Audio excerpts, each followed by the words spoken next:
Good afternoon. Good afternoon. And good afternoon. I usually say that 3 times, and at that point we can go on. I'm so glad to see all of you here in the Rose Room and those who are with us remotely. I'm not sure how many there are, but it's a considerable number. I'm more than ever glad to be with you, Schemelites, our growing family of people who enjoy learning together. The pandemic gave us many challenges on all fronts, but I'm glad to say that we were able to carry on remotely and even gain some new members for as far away as Los Angeles. It's a great pleasure, indeed an honor, to welcome back to Schemel Fred Logevall. He is not only one of our most distinguished scholars, but one of our most faithful Schemelites.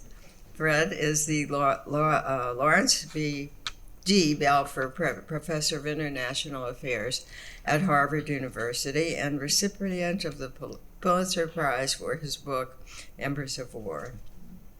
Fred was scheduled to speak today on A Window into the Presidency, the White House tapes and their meaning. However, because our hearts and minds are deeply involved with Russia's war, or perhaps more accurately, Putin's war against Ukraine, he will be addressing this very current battle as it is happening. Please welcome him to Schemel.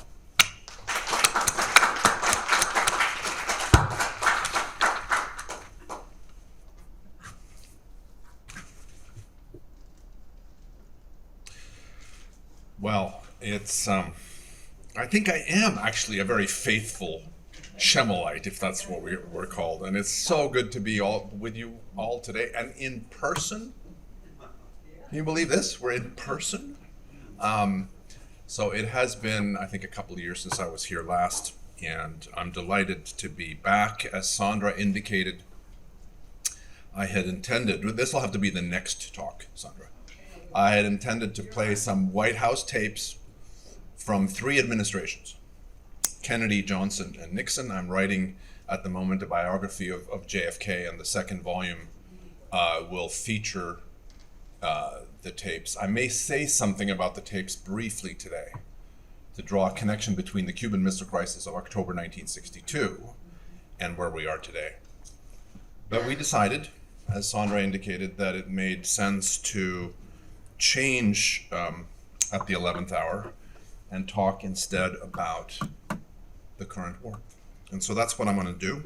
I'm going to cover 3 or 4 topics today. Talk a little bit about where things stand. And of course, this is changing as we speak. I don't know that I've ever given a talk before where I'm checking my cell phone, 5 minutes before the talk to see if there's something new to learn about this. But I want to talk about where we are presently. Just a few remarks on that. Then I want to talk a little bit about how we got here. How do we explain? And I'm a historian by discipline, and so I tend to want to look to see where things originated. I'll focus, I think, in particular on the recent past rather than the more distant. Third, a few remarks about what I think the United States and NATO should do in the present moment. And then finally, what should we be looking for in the coming weeks, coming days, coming weeks? And that's treacherous ground for a historian because we don't like to get into the prediction business, but what the heck? I'm among friends. And then, of course, what's critically important is to have some discussion. So I really look forward to, after I finish, conversation, questions from you, conversation, and so please prepare for that. So first, how do things look? Well, it's a very fluid situation, needless to say, but we can make a few remarks. Maybe most notably, this has not gone the way that Vladimir Putin expected. It's pretty clear that he thought this would be a 3-day operation, so about 72 hours, maybe a little bit more. Russian troops would enter the key cities in Ukraine, would take control of Kiev in particular, the capital. A new government would be installed, a Russia appointed government would be installed. And there you go, Bob's your uncle. This is what his intelligence people, I think, had led him to believe would happen. It's what he himself believed would happen. And by the way, other people thought the same. The chairman of the Joint Chiefs, Mark Milley, told members of Congress a few weeks before the invasion, I think, or maybe even a few days. It was before the invasion. Mark Milley said that Kiev would fall within, yes, 72 hours. This is the top person, the chairman of the Joint Chiefs of Staff in the United States. Well, of course, it hasn't happened. And I think the Russians, I was trying to think about this in preparation to make sure that I don't spend too much time on each section here. I think there are three particular problems that the Russians have encountered. The first is logistical.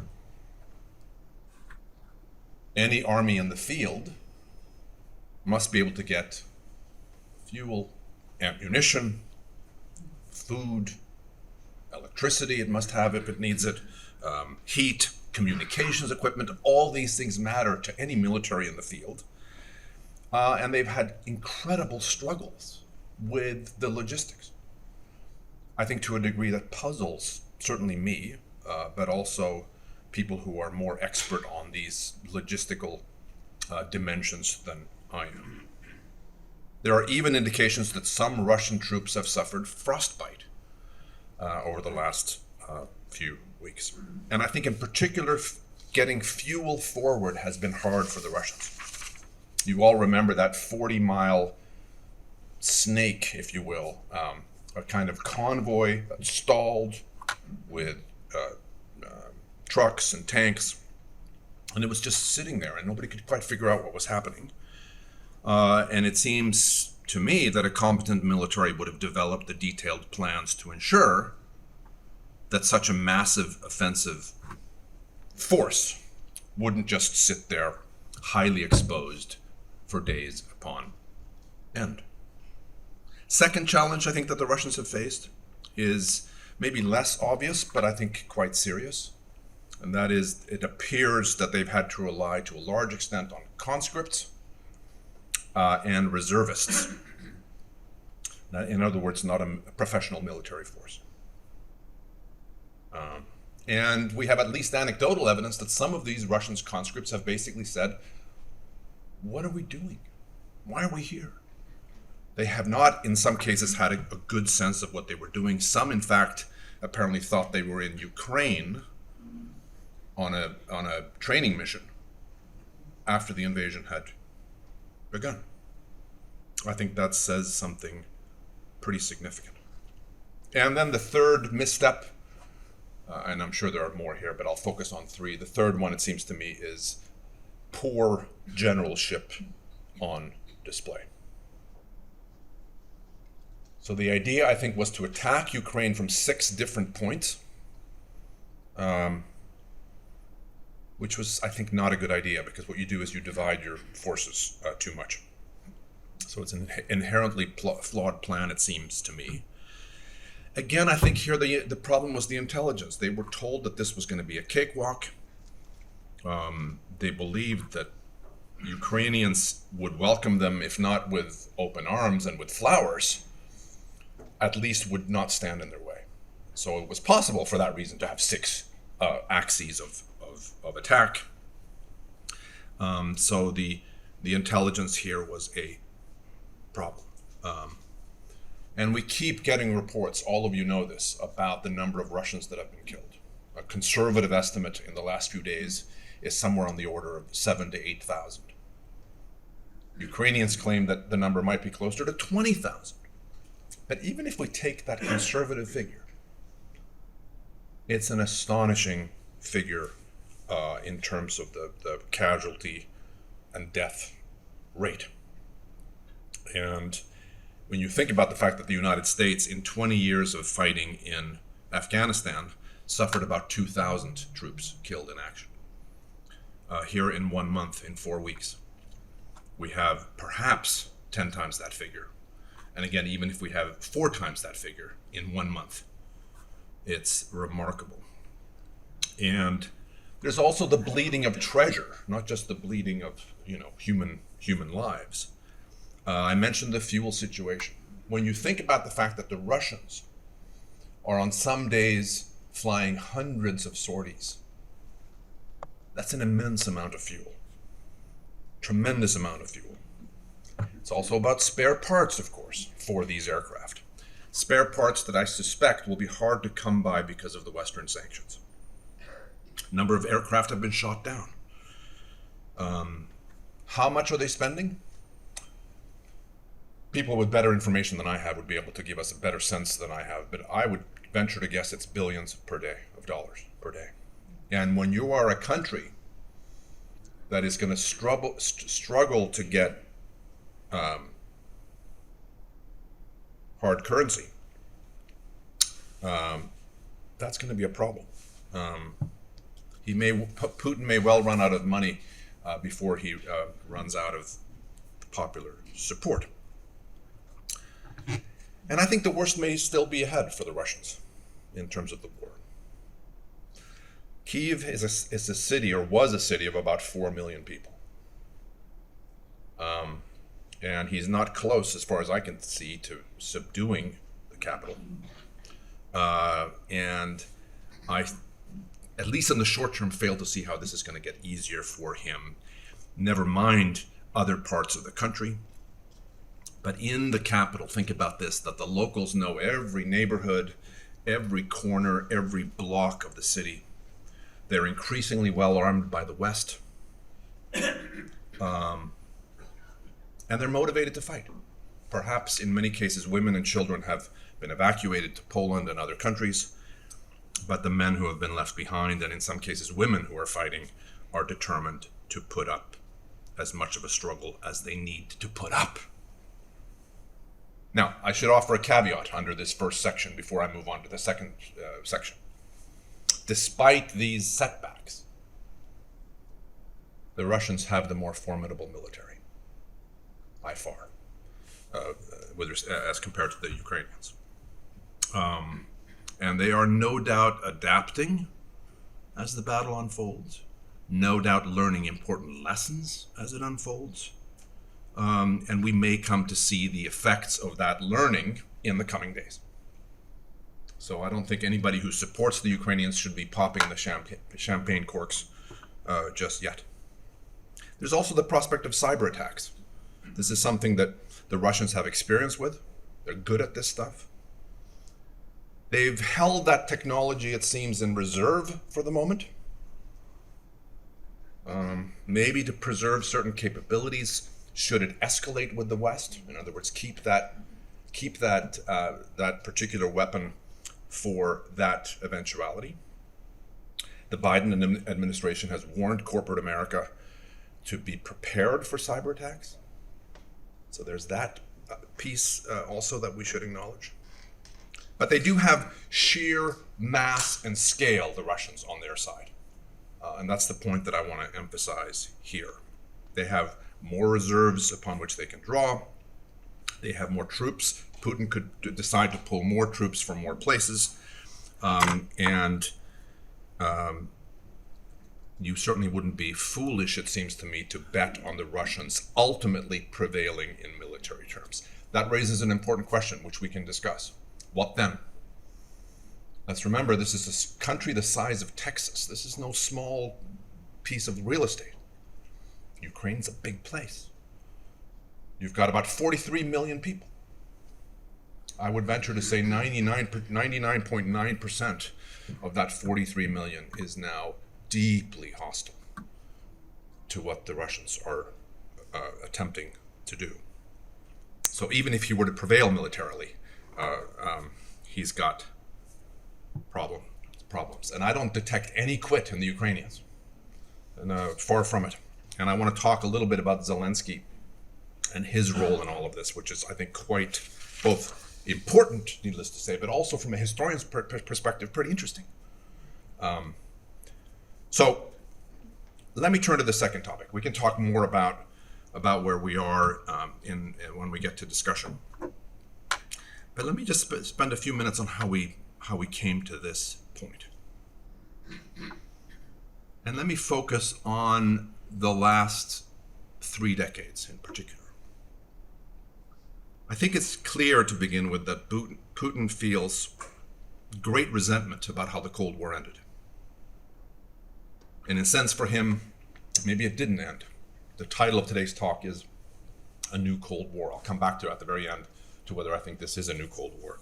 But certainly the Cold War is key in his calculation, and has resentment about the developments in 1989, 1990, 91. The Soviet Union ceases to exist, as we all know, in 1991. And he is angered, has been angered since by those developments, Russia losing power, NATO as he sees it, and the West gloating in a kind of triumphalist mode. And by the way, he's not alone among Russians in feeling that way about NATO. It's a kind of political four-letter word among many Russians. So we should acknowledge that. We can come back to that point. Many Russians accuse the West of going against a kind of verbal commitment, as they see it, of that they would not expand NATO eastward. So there is a school of thought within Russia which says that the West had promised that it would not do that, and then proceeded to do it anyway. And so therefore now, according to them, and in particular Putin, you've got 30 NATO members, many of them in Eastern Europe. You've got some, the Baltic states, right on Russia's doorstep. So that, I think, that anger about what happened is partly what I think drove this decision on his part. Then there's, of course, Ukraine itself. I think Putin has a deep conviction that Ukraine must be with Russia, must be within Russia's orbit, that Russia deserves to have a sphere of influence just like the Americans do. It's only fair if the Americans can have this, why can't I have this? So that's part of this, and we can obviously come back to that as well. So in that sense, I don't think this invasion was principally about NATO's eastward expansion. There were other things going on here, and in a basic sense, Vladimir Putin has been about reclaiming for Russia what he sees as its rightful place on the international stage. That's what's driving this. And there's one more thing I think that's worthy of note here, which is I think he took a dim view up until 4 weeks ago. Probably doesn't say this now, but 4 weeks ago he would have taken a very dim view of the West. He would have argued that the West was not united, that all it's going to take is a little push for this thing to collapse, meaning Western unity. Maybe not the alliance per se, but in terms of what the West was willing to do, he had a very low opinion. Thought it was weak. Thought the Americans were weak. Thought the Europeans were weak. There's an irony here, by the way, that I'll just mention, because I thought about this morning. And the irony is this, that he took this, he felt emboldened in a sense by his nuclear arsenal. So the irony is that nuclear weapons on the two sides may keep the conflict contained, let us hope, but it also helped bring it on. That's pretty interesting. That he thought that Biden knows, and other Western leaders know, I've got a huge nuclear arsenal, I being Putin. They're not going to mess with me. They're going to allow me to take this piece of real estate. They're going to complain. There'll be some sanctions, but I'm prepared for the sanctions. And so I think that nuclear weapons had that ironic effect. And maybe we can come back to the issue of nukes in a few minutes. Okay. More I can say here about other things that happened in the relatively recent past. For example, I'll just mention that I think he was emboldened by what happened in 2014. Successful invasion of Crimea by Russian forces. I think he took from that, this shows what Russia is about. We can once again claim to be a true great power. And I think it caused him to see himself not just as a national leader, but almost a kind of civilizational leader. That's success. Leading the forces of traditional morality against the decadent, West, the moral depravity of the West. Problem for him is this, and I don't pretend to be a psychologist to be able to enter into his mind, but I will say that when you've been in power for a long time, as he's been, mistakes begin to creep in. You think you're invincible. You think you know exactly what's happening. And moreover, he's increasingly isolated. The pandemic, I think, has had an effect on this. And I think that has also added to this isolation. Mistakes begin to creep in, I think, in that sort of a situation. Two of them in particular, I basically referred to these, but just to recapitulate. He thought that the West would allow this action against Ukraine, tacitly allow this action. He did not expect a unified Western response. And the second miscalculation, think about this, people.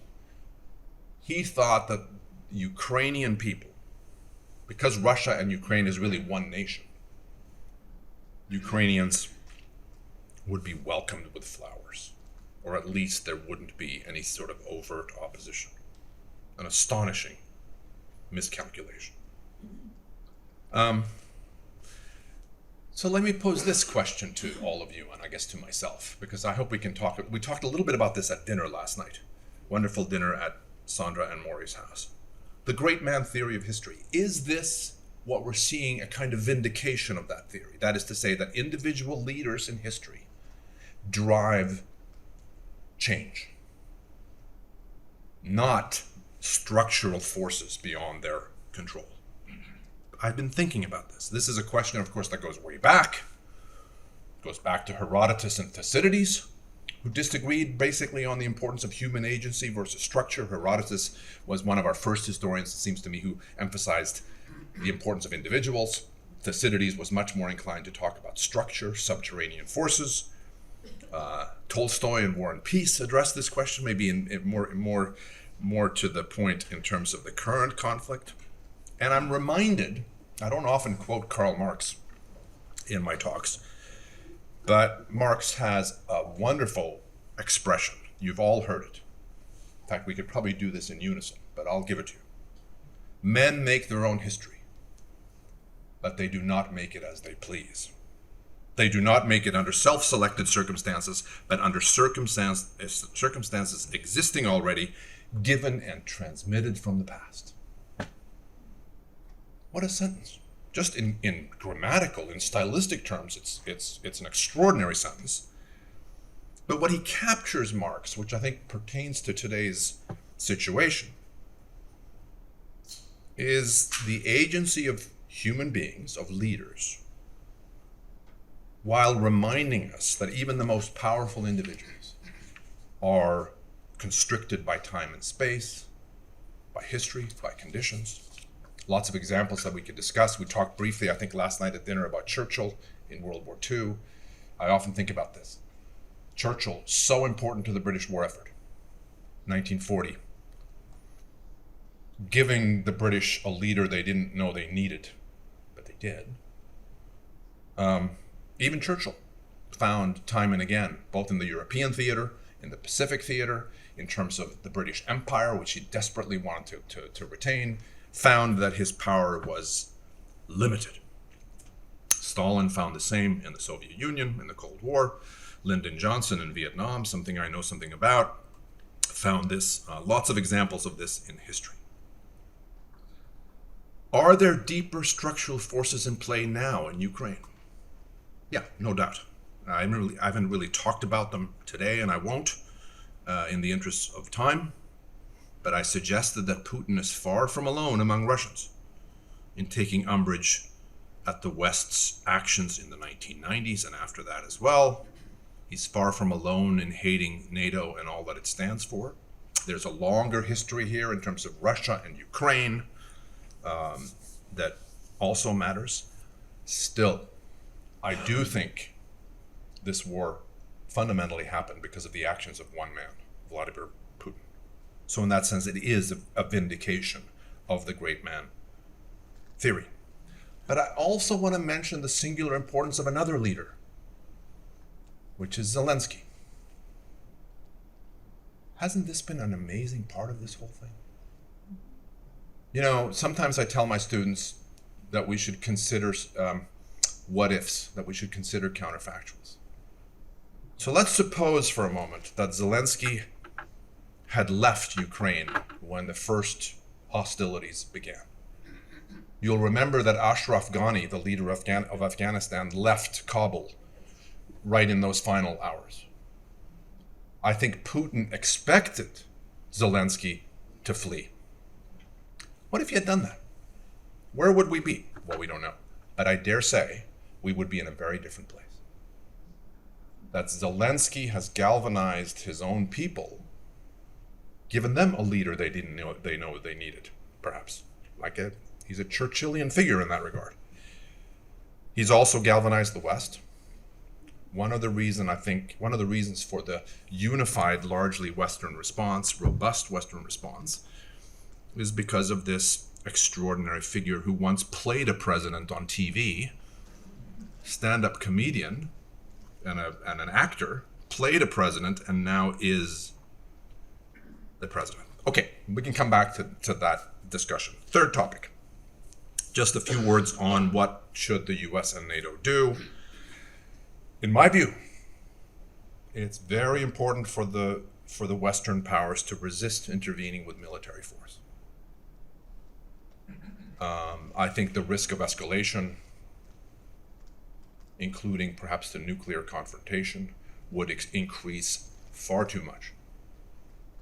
It also, I think, has the potential to help Putin at home.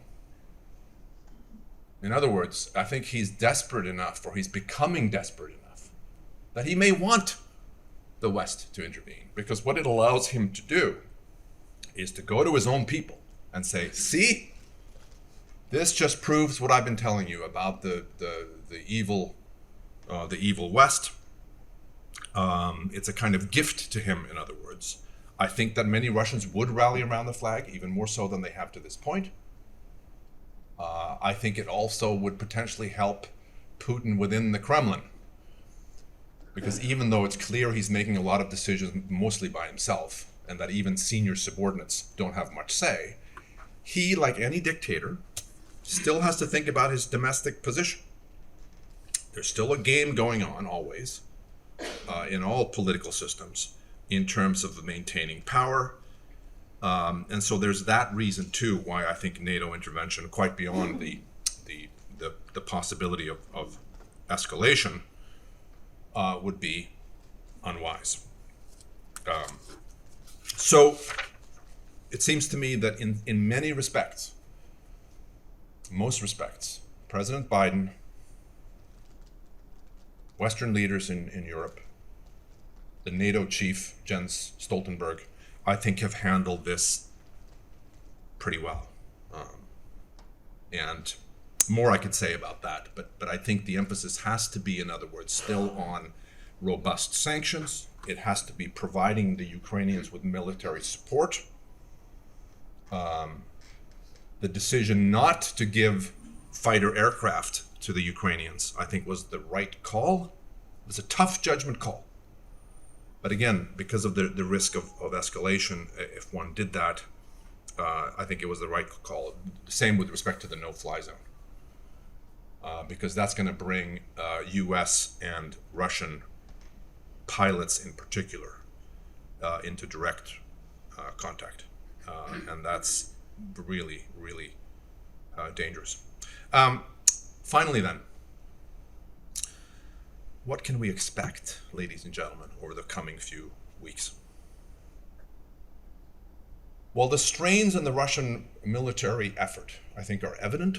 Again, this could shift, as I suggested before, but based on where we are today, this morning, it's clear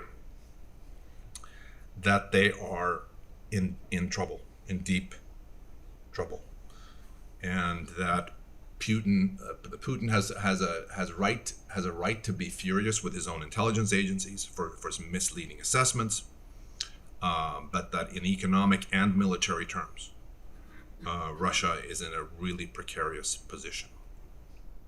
He now has to choose from among Putin has to choose from a range of poor options. And the question is, this is the thing that I'm grappling with, is there a way to find some means by which he can save face in some way, or not? And that's why I just want to spend a few minutes here before we turn to discussion on that question. I worry about his isolation, as I said earlier. And there's an interesting comparison. I'll just make this very brief. As I said, I'm working on JFK Volume 2, and I'm going through the tapes for the Cuban Missile Crisis. Closest we've ever come to nuclear annihilation in human history was October 62. And we now know, folks, that we came closer than was known for a very long time. And I compare Khrushchev, the Soviet leader at the time, with Putin today. And here's what we can say about Khrushchev. For all of his bluster, all of his tendency to gamble, when the chips were down, Nikita Khrushchev would back off. He did it not only with respect to the missiles in Cuba in October 62, but at various other points during his tenure as Kremlin head honcho. Second, Khrushchev in 62 had to consider the views of the Politburo, or as it was known at the time, the Presidium.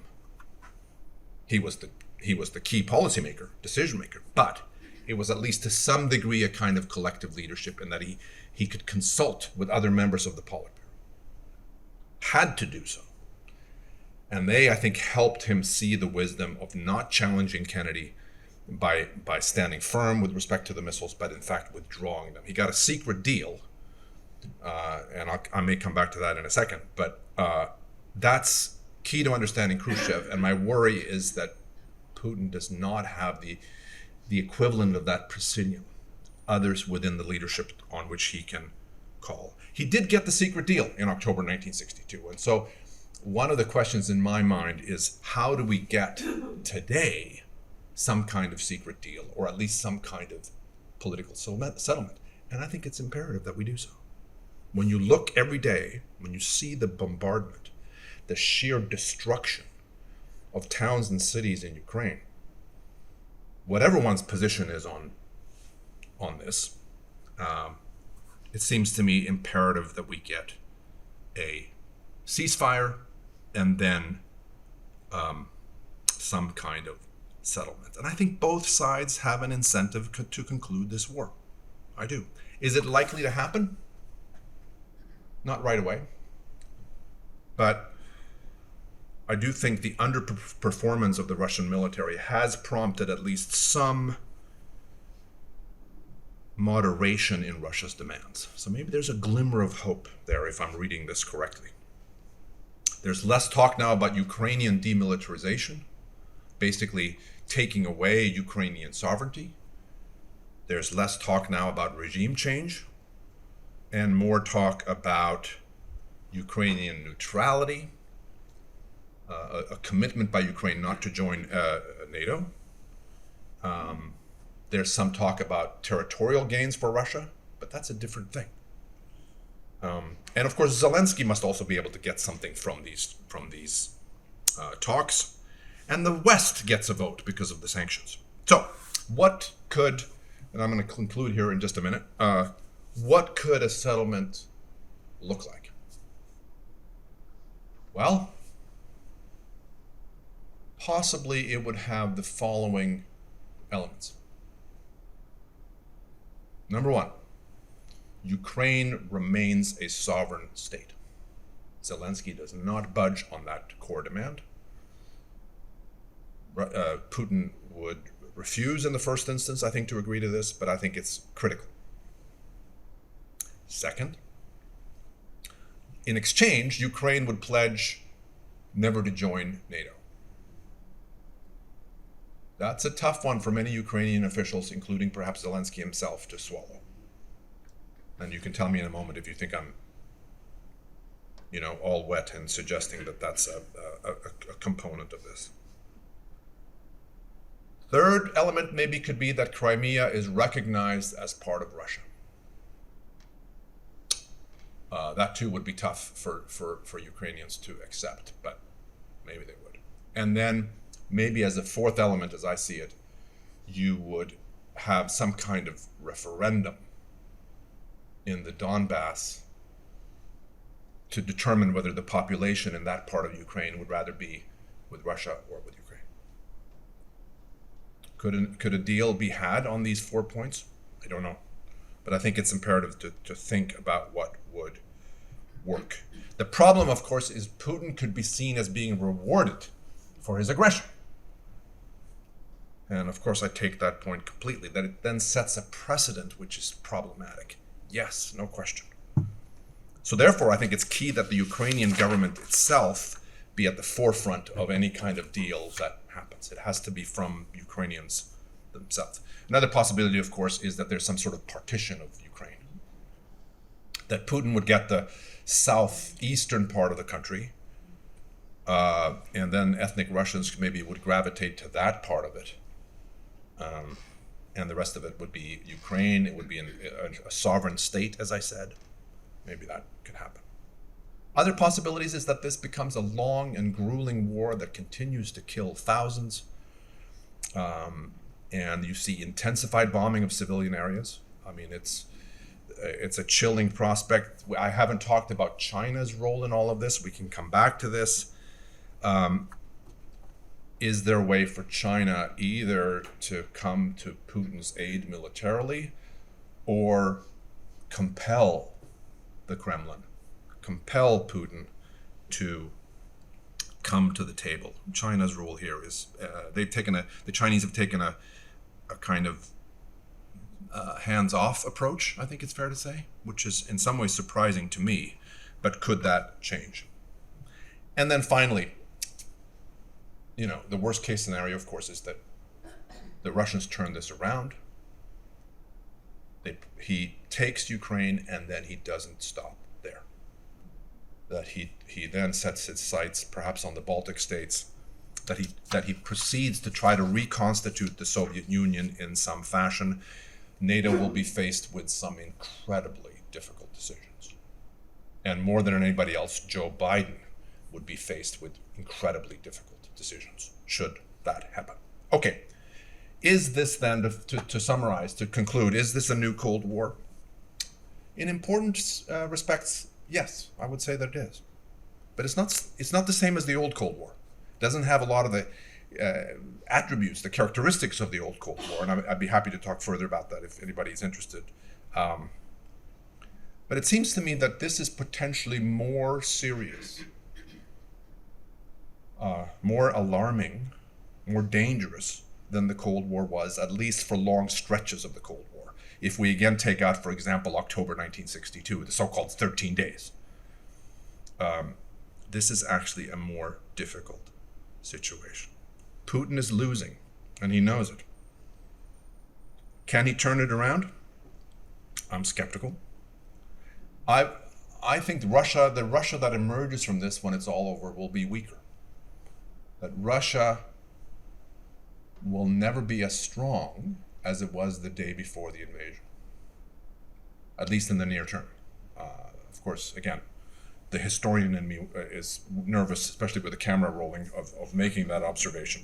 But that's my sense now. And because he's cornered, I think the United States and NATO must resist Russian provocations. These arguably already include war crimes. President Biden suggested that Putin is guilty of that. It includes atrocities. But it's a very dangerous situation. I think the administration has played it right in supporting, in imposing severe sanctions, in providing military aid, but otherwise keeping America's powder dry. I thank you for paying attention and look forward to discussion.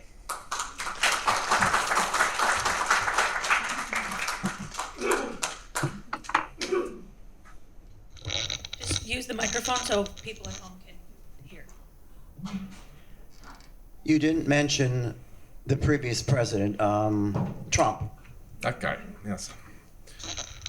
Was there a, okay, well, I didn't know if you were going to follow up. Well, I think that,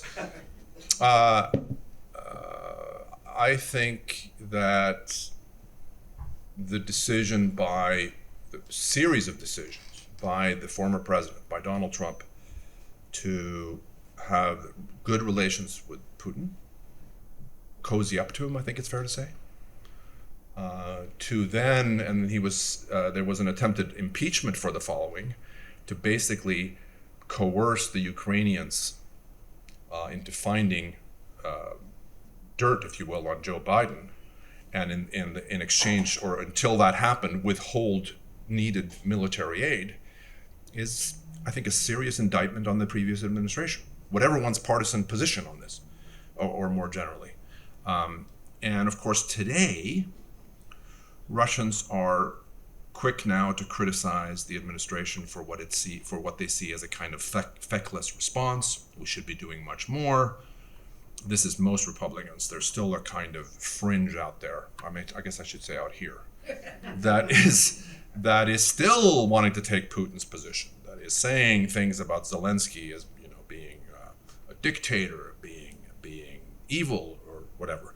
But I think the mass of the Republican Party, including former supporters of Donald Trump, including many who acquitted him in the impeachment, they're now quick to attack the present administration for its posture, which I think is a little rich. I'm well aware as a historian, maybe all too aware as a historian, that American politicians have always played politics with foreign policy. That's a characteristic. It has something to do with the protection provided by the two oceans, and the fact that both Canada and Mexico are weak geopolitically, with all due respect to Canadian and our Canadian and Mexican friends. It has meant what the Yale historian C. Van Woodward called free security. It has given the United States free security. What does that mean? It means that American officials have had the luxury of playing politics with foreign policy, of amplifying threats when it serves their purposes, and of attacking the other party. So this is nothing new, but you're quite right to say that the previous administration's role in taking us to this point deserves to be, must be discussed, must be included in any discussion of how we got to this place. And I was remiss in not mentioning it. Yes. Two things. Zelensky's response now should be no surprise. He faced down Donald Trump over the investigation Yep. situation. Yep. Basically told him, take a walk, I'm not going to do that. Yeah. The other thing, amplifying on Trump and the Republicans. Yeah. Efforts by Trump to weaken NATO, I think, gave a very strong message and a wrong impression to Putin. And the other thing is the constant drumbeat now among Republican politicians saying Biden is weak, Biden is weak, Biden is has mental problems, Biden this, Biden that.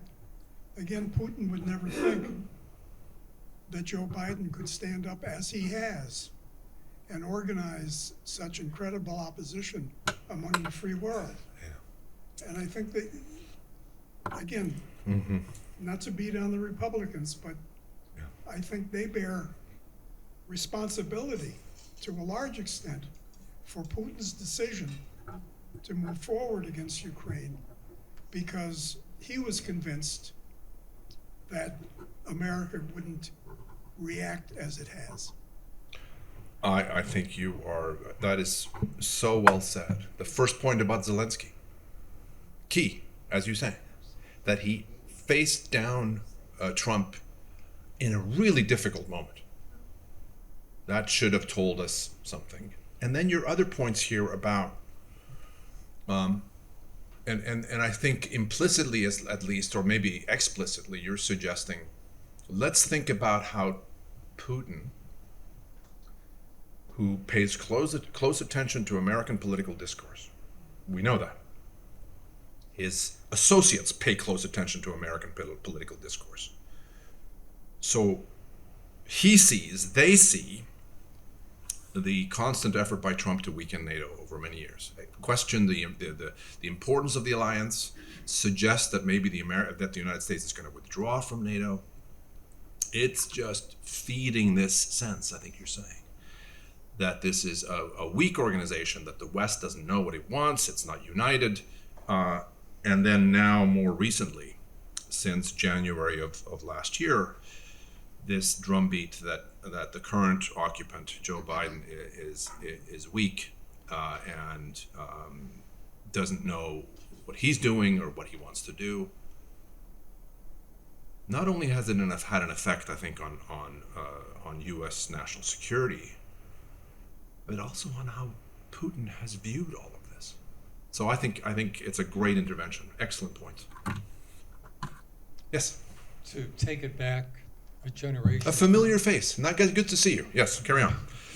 To go back a generation earlier, to the 1930s, there was the terrible massacre of Ukrainians. The starvation, 4 to 6 million died. And this terrible event now is just to, if anything, reopen that scab. German soldiers at the time of Operation Barbarossa were welcomed as liberators, at least initially, in 1941. It's just difficult for me to imagine what flexibility Zelensky or any other Ukrainian leader at this point could have, especially since what has been done to the infrastructure of Ukraine, the number of people who've been killed, the millions now of people who are refugees, which I don't. Yeah, I didn't mention refugees. Yeah. And then finally, the whole business of the International Court of Justice just having declared this to be a war that involved massacres. Yeah. Hundreds of years from now, there'll probably be a world government that could have sanctioned an international army to go in and fight Putin's invasion. But in the absence of that, it seems to me that NATO and the United States should have done something more than what they've done. Yeah. They've been acting pretty much as if they expected Yeah. Ukraine to lose and have been giving just enough aid for Ukraine to lose slowly but not win. Yeah. Could you address whether or not there really should have been a more vigorous Western response from the start? Excellent points, including reminding us of the 1930s and of the longer history. But on your core question at the end, it's a reasoned position that you have. But as I suggested earlier, well, 2 points there that I think are worth addressing. Your first is that, how much flexibility does Zelensky or any other Ukrainian official really have? Fair enough. Arguably not very much. But he has to think about the following, which is that the Russians are infinitely superior to him still in terms of the military power that they can bring to bear on this, should they choose to do so. So he's got to keep that in the back of his mind, and therefore he too has incentive. And he has said this from the beginning. I want a deal. I want to negotiate. He must know that negotiations involve, to some degree at least, mutual concessions.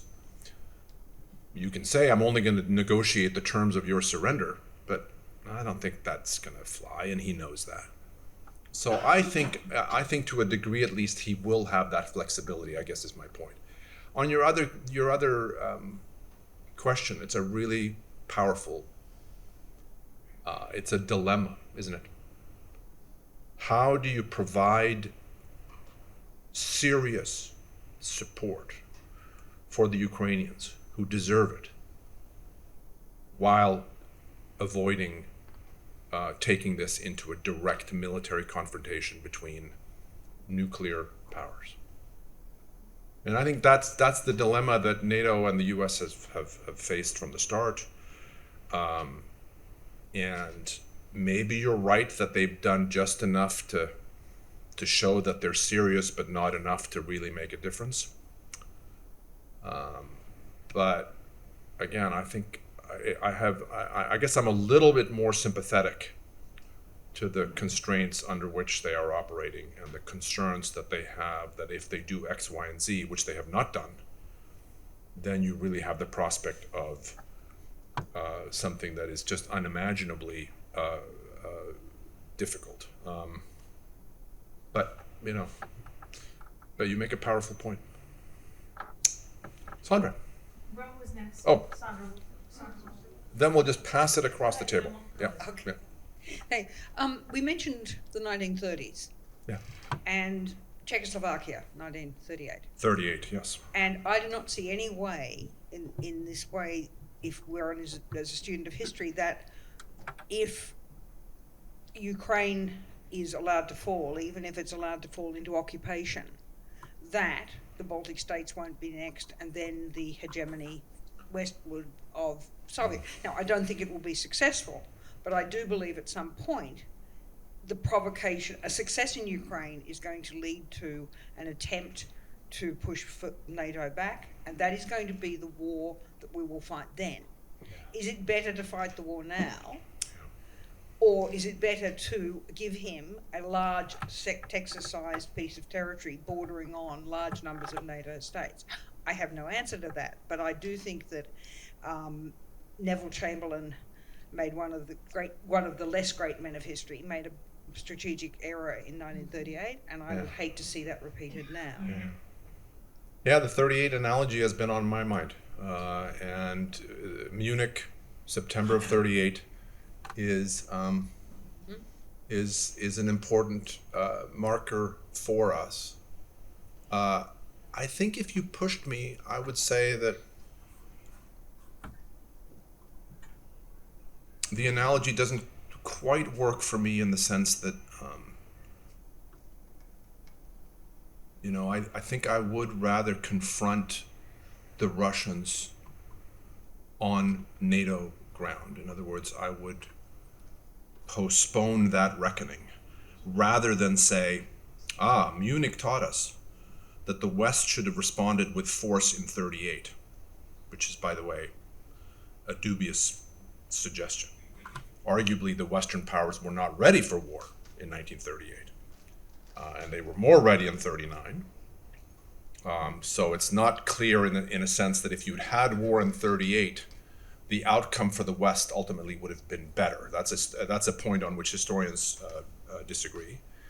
And I just believe that even if he should prevail militarily, to go to your point in Ukraine, that the difficulty of occupation would be such for him, that they would be so immense in a country of that size. He would need far more troops on the ground than he has currently, even with an occupation. That I'm not at all certain that he would then be in a position to proceed to these other states. Maybe I'm being overly hopeful, but that's my sense. I think cynically, from a Western point of view, having a draining sore on Moscow by a long war of attrition in the Ukraine is probably the ideal outcome for everybody but the Ukrainians. But the Ukrainians. Yeah. And morally I can't support that, but I think in geopolitical terms that's probably one of the ideal things, that if they're drained economically, financially, and he loses support at home, the only way he will get out is if someone in his own people removes him from power, and the longer it goes on, perhaps. But the other question I had for you is there a comparison between Zelensky and JFK? Well, I think, one of the reasons why Kennedy, and this is something I want to, it's to some extent developed in the first volume of my biography, but I want to now pursue it further in the second. One of the reasons for his outsized legacy, quite apart from, his charm, his charisma, the circumstances of his death, which were captured on film, his beautiful family. One of the reasons for his legacy was his capacity to inspire Americans, but also Swedes. I'm from Sweden, and my parents, I was not around for this, but my parents talked about how John F. Kennedy, not just in death, but in life, inspired Swedes. Even Swedes of a certain generation will know in translation those immortal words, ask not what your country can do for you, ask what you can do for your country.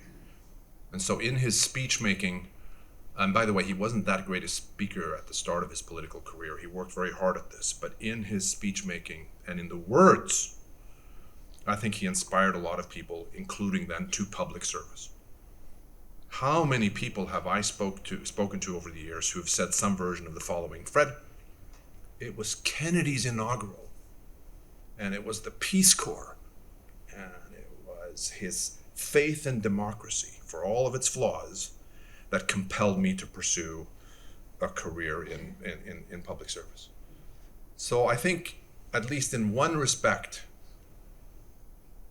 Zelensky's quite astonishing, because I watched these speeches, we all have over the last month. And there he is in his olive t-shirt, and sitting there and in a very plain spoken but powerful way, just speaking to people. I think there is at least that connection. Yeah, Fred. NATO. Yes. We're all grateful for its creation and its continued effort in thwarting Russian aggression. I want to ask you about the counterpoint. Has NATO, as a result of being such a substantial irritant over the decades to the Soviet Union, really accelerated Russian aggression in non-NATO efforts? Yeah, Maury, it's a really good question. I gave at least maybe part of an answer earlier, or let me at least say here that Putin is far from alone among Russian observers, academics, ordinary people, officials, in being really angry with NATO for its expansion, the eastward expansion in particular, that in their minds, encroaches on Russian security in very serious ways. There is the argument that in 2008, the Ukrainians were promised NATO membership, tacitly. And so Russians of a certain point of view will refer back to that moment in 2008 to say, see, this was always part of the plan, to bring Ukraine right on our doorstep into NATO. Now, US officials and Western officials dispute that notion, but nevertheless, even if you bracket Ukraine, in other words, and you just talk about the expansion of the alliance that did occur, you can make the argument that it created conditions that led us to this point. But as I also said earlier, Maury, do I think Putin did this because of NATO expansion? No, I don't think. I think it's much more a justification for his actions that he took for other reasons, to make Russia once again the power that it was, to try to reconstitute, if not the Soviet Union, some version of it. But if you have a causal hierarchy where you list the reasons why he invaded Ukraine, somewhere in that hierarchy, further down, would be NATO policies, NATO decisions, especially in those years after the Cold War. So, Peter, or Putin is a czar. I'm sure he sees himself in that way. Then how do you negotiate with a czar? How do you negotiate with the czar? Somebody who sees himself as a kind of czar. You know, I want to be clear, folks. When I suggested a few minutes ago that it's imperative that we get a negotiated settlement, a ceasefire first, and then some kind of diplomatic solution, I think it's going to be incredibly hard. Maybe it's even impossible. How do you negotiate with the czar? Zelensky, as a couple of you have suggested, is not going to have much of an incentive in some ways to negotiate. But I just think when you consider the alternatives, which is that, you know, Ukraine becomes a kind of parking lot because of the mass destruction and the killing, and when you consider the prospects for some kind of uncontrolled escalation or inadvertent escalation, we have no choice. And I do think even a czar whose back is to the wall and who's gotten himself into a really serious predicament can take a step back if he's of sound mind, if he's a rational actor. And I'm going to continue to believe that he is. I'm not a psychologist, I don't know. But if he is, I think he can do that. But he has to be able to take something back to the Russian people. He has to be able to say, see, I got something for us.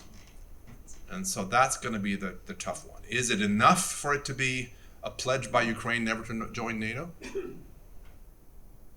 Probably not. Some kind of territorial concession, I think, is probably imperative. It's the best answer. That's a really good question. Yes? My question is, could you talk a little bit about the difference between all the weapons that we've provided to Ukraine and these old jets that we're not willing to give them? Why is that different, and how is that an escalation compared to all the javelins and the drones and everything else we're giving them now? Yeah, it's a good question. The question, I think you all heard it, but it's about why is there the concern about older jets? Not an unwillingness, at least to this point, to provide them to Ukrainians. Jets that they would know how to fly, which is key, and which the Poles indicated that they were willing to give them. This is a bone of contention. You will have people, I think, in the Biden administration today, and people in the NATO alliance who would say, we should do this. So I think it's actually a really good question you ask. One of the concerns I know is that the planes would have to be flown into Ukraine. So they're going to be flown from NATO bases into Ukraine, which both opens up the possibility that the Russians, who would be presumably aware of what's going on, would try to intercept them, shoot them down. And if that didn't happen, would nevertheless take this as an indication that there is effectively a kind of attack from hostile territory, or at least allow Putin and his military subordinates to say, you know, all bets are off now, or now because these flights took off from NATO bases, we're free to launch attacks. I'm not sure that's an argument that works with you. I don't know that it's an argument that works with a lot of people, but I think it's, again, part of this concern that Biden maybe in particular seems to have, because he's been very vocal about this. From some people's perspective, too vocal. They would wish him not to quite announce as much as he's doing what the U.S. is not willing to do here. But I think it's a part of his concern and the concern of others in the alliance that it's just, in other words, too risky. It risks escalation if you do it. Just one last question. how do you see Ukraine being rebuilt? Who will do it? Who will pay for it? And how long will it take? It's going to be huge. I don't have a good answer to those questions. I would think it's going to be up to Western powers and this is going to be therefore principally the United States, but very much working with Western European powers to provide massive assistance in a kind of new Marshall Plan almost. I think the will would be there. Maybe I'm a Pollyanna. Maybe I'm naive about this, but I think that those resources could be there, at least substantially. I don't know, even with all the incredible footage that we have and the reporting that we have, and I don't know the full extent of the damage, even to this point, never mind where it'll be a month from now. But let's just assume that it is an absolutely extraordinary amount of destruction. It's going to be huge, and that's going to be a real challenge for Ukrainians, of course, above all, but for everybody involved in helping this country to rebuild and have something of what it had before. I mean, there's the shame of this too is so many cultural sites, historical sites have already been lost. I mean, a number of the towns are such charming places with this deep history in terms of its architecture, cultural institutions. Gone. But best answer I can give. It's a good question. Yes? You mentioned the destruction Yeah. of the cultural landmarks. Yeah. I'm thinking that what's happening here, it's no coincidence that this is happening around the time of the Olympics. Yeah. The fact that Russia was able to cheat its way into the Olympics, Yeah. and then all of a sudden it's okay. The fact that we lost part of our soul in Afghanistan, Yeah. we were weakened by that. The fact that we didn't do anything in Syria when some of those great monuments were being destroyed, and we drew a red line. Yeah. The failure in Crimea, I don't see a solution, in spite of all the ideas that I hear being kicked around, because we're not just challenged by Putin. Today or yesterday, North Korea was testing more missiles. Nuclear power now is nuclear capability, just permeates the world from Kim Jong-un to Pakistan to India, to the United States, to Iran. And the final thing I would offer is the press has done nothing to contribute to a dialogue which might result in in the evolution of some sanity here. The press is just feeding upon what the right wing is saying, and it's really, I see it as hastening a demise. That is not what we would call an upbeat assessment of our situation. No, and I don't mean to make light of it. I think it's very powerful what you say. I have to be somewhat more hopeful. I have to say, for example, that John F. Kennedy predicted, and he was pretty knowledgeable about this stuff. He predicted in the late 50s, before he became president, that there would be dozens of nuclear powers. That 25 or 30 countries would have nukes. And we don't have anywhere near that number. And so that regime has worked, somewhat better than one would imagine. It doesn't take away from your point, however. We have more than enough powers that can destroy the world, and that's a source of concern. The Olympics point that you made to start with is interesting. And the Chinese said to Putin, please wait until the Olympics are over to launch this thing. That was an extraordinary assertion. But it also speaks to the closeness of the ties that were developing, at least prior to the invasion. I'd love to know what Xi Jinping is really thinking now. But I think you're right to at least introduce the timing of this as being affected by the Olympic games. I also think you're onto something when you say that the success that that Putin had in these other interventions that you referenced. I'm sure they emboldened him here. I mentioned Crimea before. But also from his own perspective, success in Syria and in Georgia, other places, have given him, as I think you're suggesting, a feeling that, you know, the West is not going to really do anything here in response to this. They'll complain.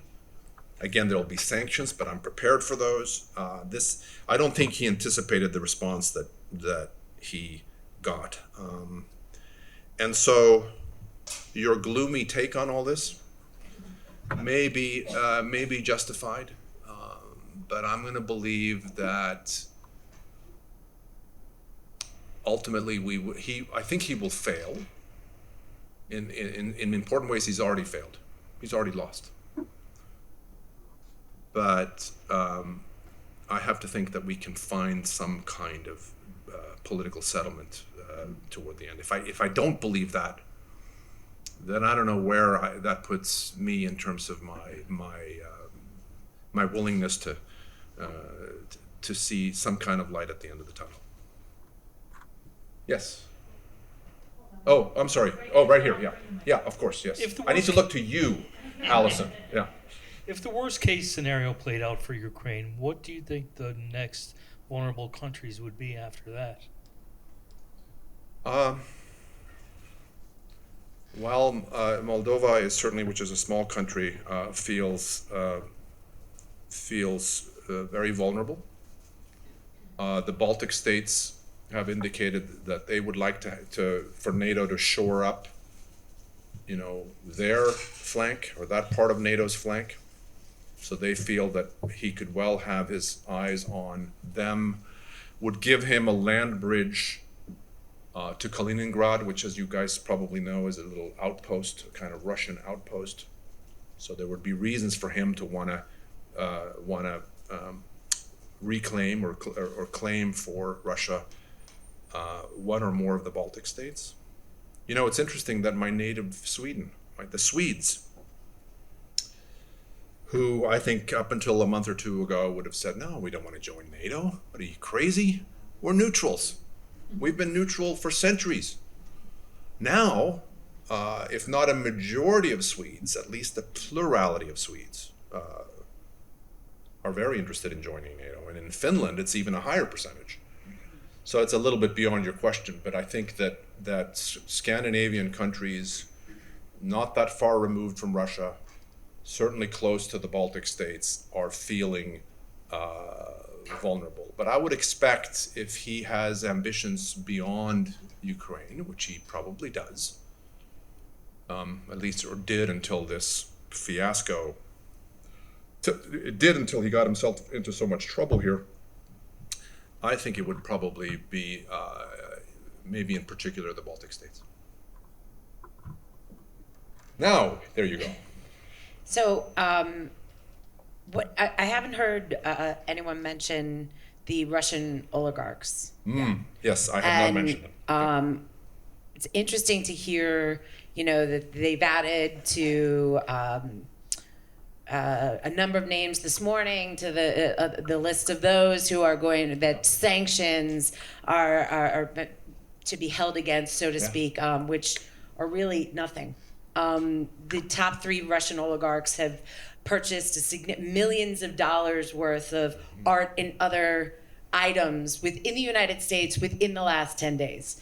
But what's interesting to hear about now is the seizure, the list of those items that these oligarchs, the U.S. is going after. So now these billionaires, it's no fun to be a billionaire if you can't leave the country, you can't access a lot of those items that you own. What do you see the Russian oligarchs, their role in, I mean, Putin, I believe, is the godfather of several of their children.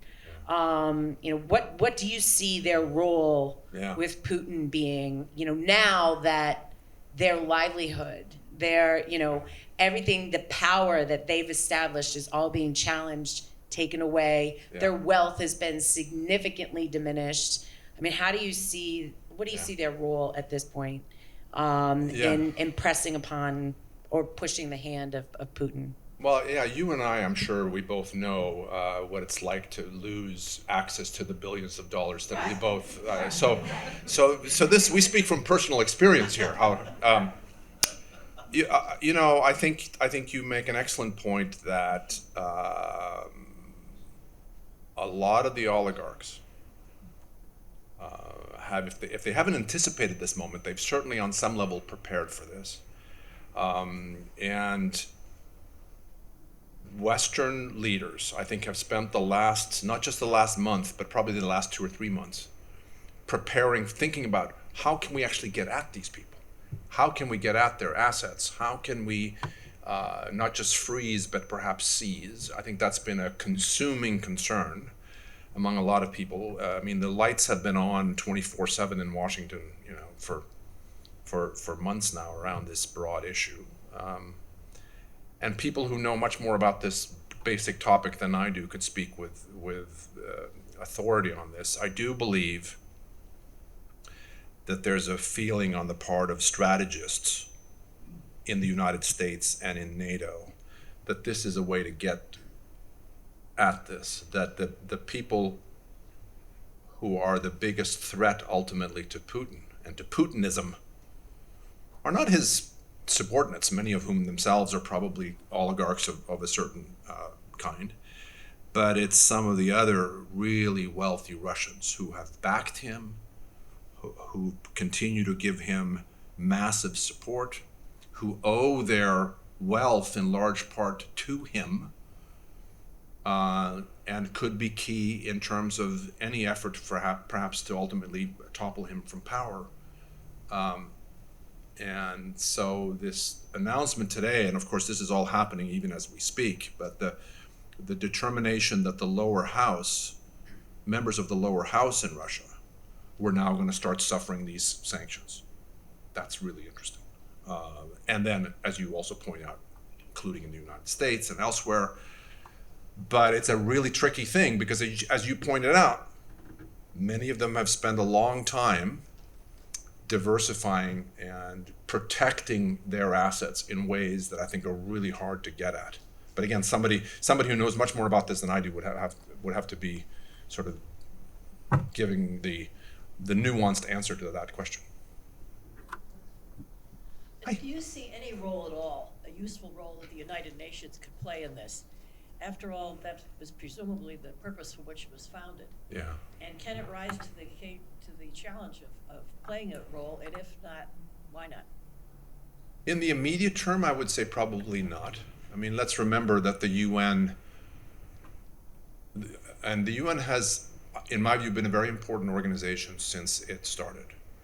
But what's tended to happen is that the great powers on the Security Council have basically said to the UN in so many words, this is a conflict in this part of the world that we really don't want to deal with it, you deal with it. When the great powers, on the contrary, have decided that their own interests are involved in a central way, they've been much less willing to give the United Nations any kind of meaningful role. That still means that an awful lot of conflicts since the Second World War have been handled, I think, quite successfully in many cases by UN intervention. So it's I don't mean to suggest here in coming to an answer to your question that I don't have faith in the UN in many respects, but the truth is that the great powers have tended to decide when they want the UN involved and not. In this case, I guess it's hard for me to see, in terms of settling this thing in the diplomatic sense, political sense, or military sense, for a significant UN role after, when the guns fall silent, which again, I hope that they will sooner rather than later. Maybe there's an opportunity for the UN to become more involved then, although I suspect even then, in terms of reconstruction, as we were saying earlier, in terms of the political decisions, the diplomatic decisions that are going to be made, it'll be handled maybe to some extent within the Security Council, but much more outside, because let's remember the veto power that the that the Russians in this case would have, and that what the key that all the members, the key members have, limits what kind of joint action you're going to see from the UN.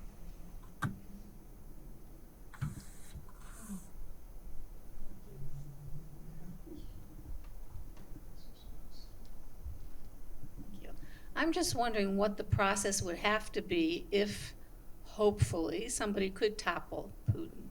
How would that happen? Would it have to be militarily, or is there another kind of movement that could do that?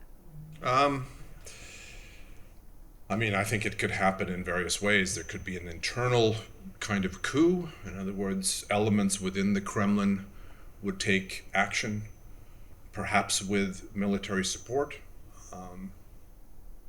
I think it's less likely to have a kind of popular uprising. I think the hope in the West is that the sanctions are going to hit ordinary Russians so hard, if not in the near term, then at least medium and long term, that there's actually a sort of movement from below that causes him to lose power.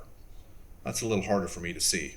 He has such control over media, especially television, which is key in Russia, that it's hard for me to see, at least in the short and medium term, for something like that to happen. So more likely a decision by senior members of his own government, civilian and or military, to take matters into their own hands, to risk, their life and so on to make this happen. Somebody suggested to me, well, what about some sort of commando raid from, either Ukraine or from NATO powers, to try to topple him that way? That's a really tough proposition. I would think the most likely scenario, and it may not be that likely, would be, again, that it would happen from within his, if not his inner circle, which is a very small one, as I suggested, then the next circle, and that would be an extraordinary thing. Any other questions? Absolutely wonderful to be with you. Thank you for excellent questions. It's wonderful to have you here to answer some of those questions. And of course, we're not through with this issue, so we'll have to bring you back pretty soon. But I did want to show you the first volume of the JFK biography. That you're working on the second, or are you finished? Okay. Working on the second. So next time we are going to have those books here, and I think you could see that Q&A is a very important part of the Schemel Forum, and Great I want to questions thank from you start for to it. finish. Thanks, everyone. Okay.